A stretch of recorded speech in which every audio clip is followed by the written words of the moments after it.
What's up, folks? How are you doing? Welcome back to Football Digest Daily. My name is Nyasha. Hope you're having a fantastic Monday. It's been a superb weekend. Lots of action, man, all the way from the Premier League to the Africa Cup of Nations, which is becoming a gift that is giving every single day, to the Kenya Premier League. As in, it's been great. It's been great. I cannot complain one bit. All right, so let's get right into it.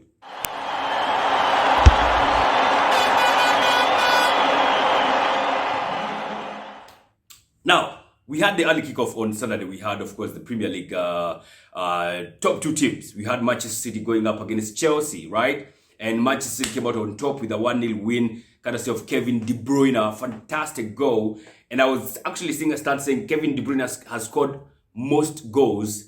There's no team has scored most goals against like he has with Chelsea.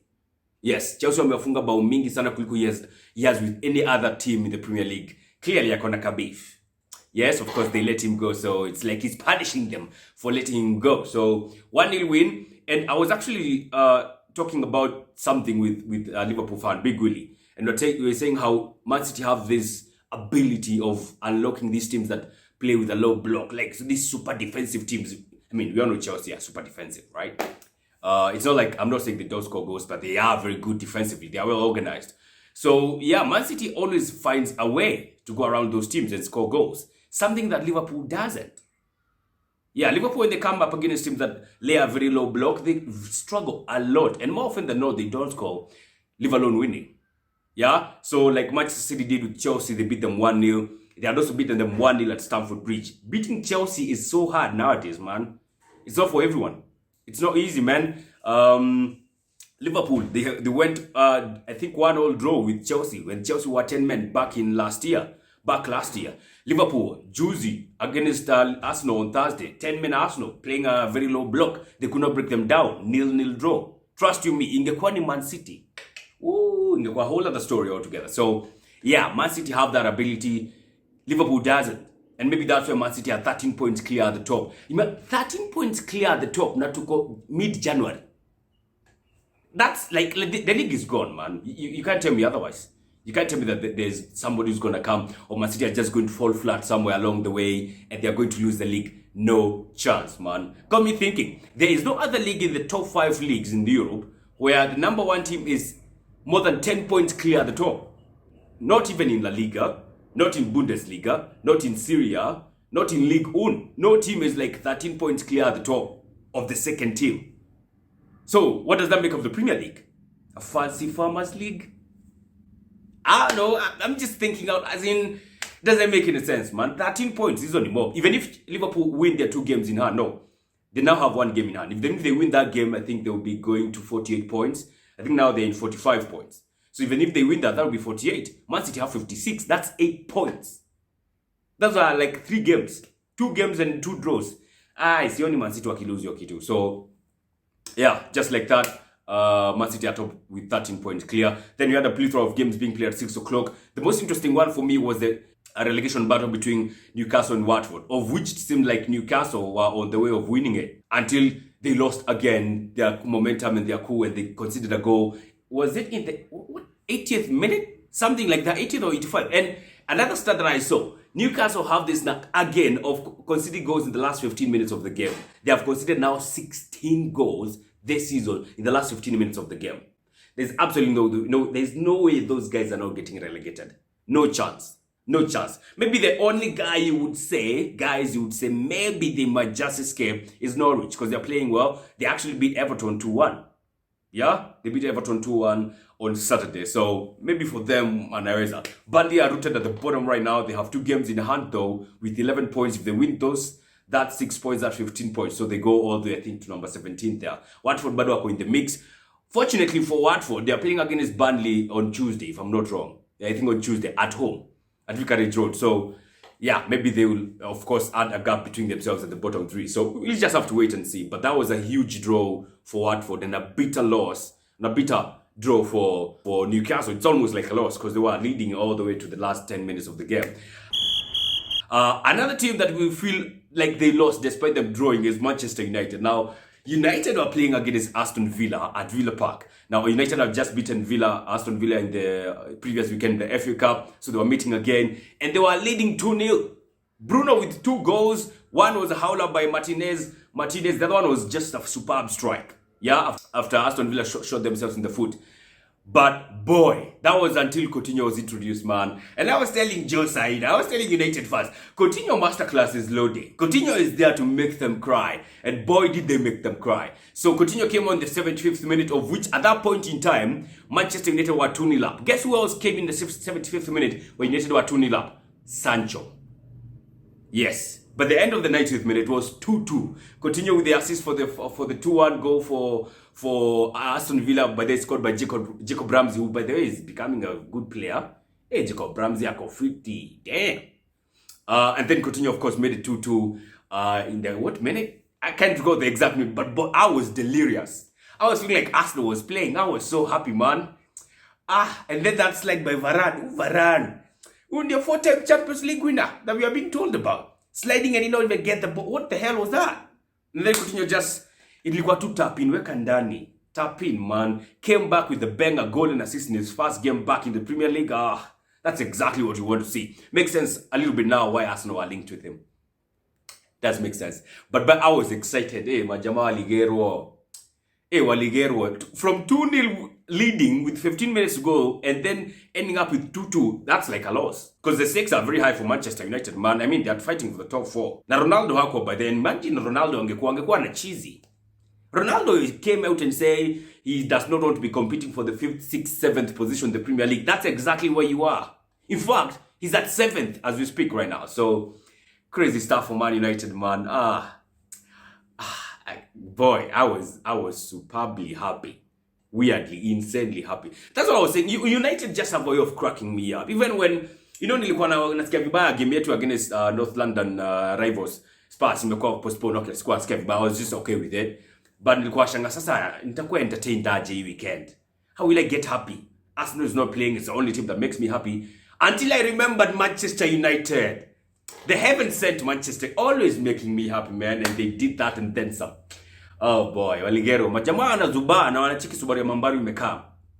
Na wanazubaa. Cheki fala amekam na mezuba na nacheki hadi Subaru ya Mambaru imekam na imejaa. Subaru ya Mambaru imekam na imejaa. Subaru ya Mambaru. Needless to say, Waligero. So 2-2 draw for United. They will feel terrible about that. On Sunday we had 2 games. We had Liverpool against Brentford. They won 3-0. Then we had West Ham versus Leeds United, of which Leeds United won 3-2. Man, crazy. That's a superb win for the team that are fighting for the top 4. We want to see things like those. Now, it's up to us now. Sisi kama Arsenal, when you play next, we have to win that game, man. Man United are falling short. They are not even going to go above us even if they were to win their 2 games in hand. West Ham, ndio hao wamepigwa. So, yeah. Ni sisi sana Tottenham tumebaki kwa uwanja. Let's do the thing. Alright? So, that's about that in the Premier League. And it was probably entertaining. It was superb. Only that the North London derby was postponed, of which people are going crazy about it. Like, it's the first game being postponed. Like, kila time ikiwa ni Arsenal ina happen, watu wanaanza kulia, Gary Neville, sijui nani. Bullshit, man. The Premier League have already set a precedence of games being postponed. Out of COVID, out of injuries, out of Afcon. Leicester City were the first team to quote Afcon and injuries and COVID. Their games have been postponed. In fact, they have 2 games. They have 2 games that have been postponed. So I'm not surprised that the Premier League accepted Arsenal's proposal. I'm not surprised. In the Africa Cup of Nations, which is always giving, man, yo, I'm telling you, yesterday was an action-packed one. Goals galore. First of all, Gambia versus Mali. Who would have thought Mali would not win that game? As in, Afcon got surprises, by the way. I would not be surprised if we have a surprise winner. The defending champions, by the way, I don't think they will defend. Algeria, I don't think. Of which, by the way, Jana, they lost 1-0 to Equatorial Guinea. Fantastic goal. Equatorial Guinea wako fiti. Kuna watu wanacheza ball uko like, I did not expect this. Equatorial Guinea won a ball. Sierra Leone won a ball. Gambia, they were not beaten by Mali, who are the favorites to win that game. So, surprises all around, man. Egypt, on Saturday, they won 1-0 against Guinea-Bissau. A hard-fought 1-0. Egypt had to win that game, by the way. Egypt wamekuwa kilemewa around this. Juu ni nini? As in, you got surprises see Afcon and I'm goddamn loving it. One thing that I'm loving about Afcon, despite there not being so many fans, ball inashika. Wasa wanaguza ball bana. Hadi teams ka Sierra Leone zina ball, man. Teams ka Cape Verde. Okay, Cape Verde walikuliwa na Burkina Faso. Burkina Faso wana ball. Okay, Burkina Faso have always been good. Equatorial Guinea wana ball bana. Equatorial Guinea beat Algeria 1-0. By the way, their keeper made some superb saves. But now Algeria are rooted at the bottom of their group, man. With 1 point. Your group by then 4-3-2-1 wamepangana hivyo. Algeria have 1 point, then I think Equatorial Guinea have 2 points. Team ya tatu ni gani? Sierra Leone, I think they have 3 points. Ivory Coast have 4 points. Ivory Coast by then they were playing against Sierra Leone. Sierra Leone wakakula draw. So Frank Kessie, first of all, missed a pen despite this mean ass face. Now he has a mean ass look by the every time he's taking a pen. Mean as fuck. And then imagine having that mean ass face or mean ass look on your face and then striking a lame ass penalty.